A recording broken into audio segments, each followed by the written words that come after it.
20. lokakuuta, viikonpäivä, perjantai, vuosi 2023, kellon aika 14.42 ja minä soitan Fortum asiakaspalvelu.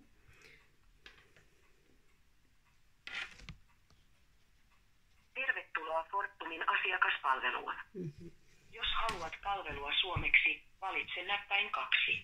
Välkommen till. Tervetuloa Fortumin asiakaspalveluun. Näet nykyisen sähkösopimuksesi hinnan, voimassaolon, kulutustiedot ja laskut oma Fortum-palvelussamme. Palveluun pääset selaimella osoitteessa web.fortum.fi tai lataamalla oma Fortum-sovelluksen. Ole hyvä ja valitse seuraavista palveluista. Jos asiasi koskee muuttoa, valitse 2. Sähkösopimuksen tai lisäarvopalvelun peruminen, valitse 3. Laskuasiat, valitse 4. Muut sähkösopimusasiat, valitse 5.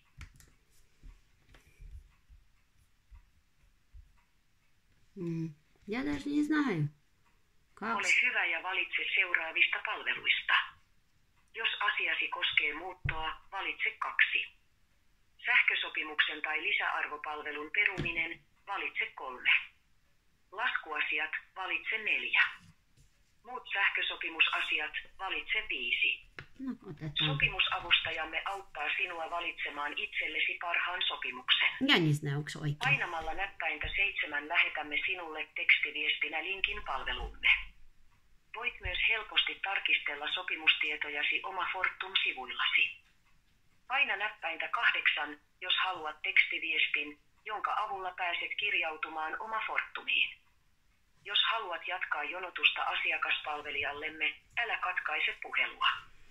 Kiitos soitostasi. No ihan näitä sähkösopimukseen liittyviä asioita. Mitä sulla on mielessä? Minulla on mielessä, että nyt Mitä voisi auttaa? sä autat mua ja teillä nauhoitetaan keskustella ja sen tähden sä pidät luurin auki, että sä laitat kiinni. Jos sä laitat luuri kiinni, sä rikkot Suomen tasavallan laki, että sä toiminut virallisesti ja lain perusteella mukaan. Minä elävä nainen nimellä Alsu.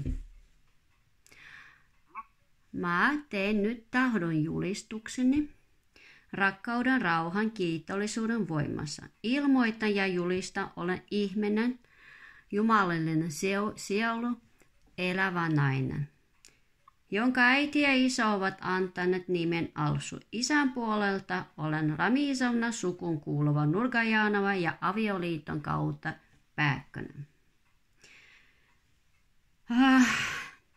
Vain luen koko tahdon julistuksen, mutta annan tiedot, että mä lähetän minun elävän naisen tahdon julistuksen teidän asiakaspalvelulle. Ja teidän velvollisuus toimittaa elävän naisen, mikä minä olen. Ja puhun elävällä äänellä, en ole kadonnut eikä hukkunut. Tahdon julistuksen teidän pääjohtajalle, jos mä oikein muistan, se on Markus Rauramo. Ja tein semmoinen ilmoitus Fortumin työntekijöitä rikkonut ihmisoikeus jätte vaaran tilanteeseen tosi minun taloni. Mä ilmoitin tästä asiasta Suomen tasavallan presidentille Sauli Niinistölle. Olen lähettänyt teille sähköpostina ja todennäköisesti Fortumin yhtiö päällikkö ei ole tietoinen muut työntekijät salailla ja pitää salana ja toimivat epärehellisesti, itse pitävät valtaa, itse määräävät ja pitävät yhtiötä perintöyhtiön kanssa ja katkaisevat elävältä ihmiseltä elämän tärkeä resurssi ja jättävät vaarallisen tilanteeseen. Sä olet täällä vielä, Matti? Täällä ollaan. Olisiko mitään, miten mä mä voisin auttaa? Et sä voi,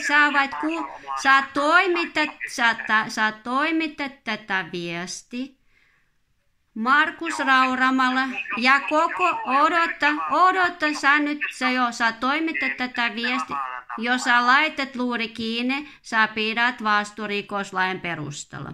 Joo, mutta jos sulle on kysyttävää näihin sähkösopimusasioihin, missä minä voin auttaa, niin... Sä toimitat tämä viesti Markus Rauramalle ja koko Fortuman johtoryhmälle. No, kiitos tästä viestistä. Moikka moi. No nyt nauhoitu ja sä jäät YouTubeen.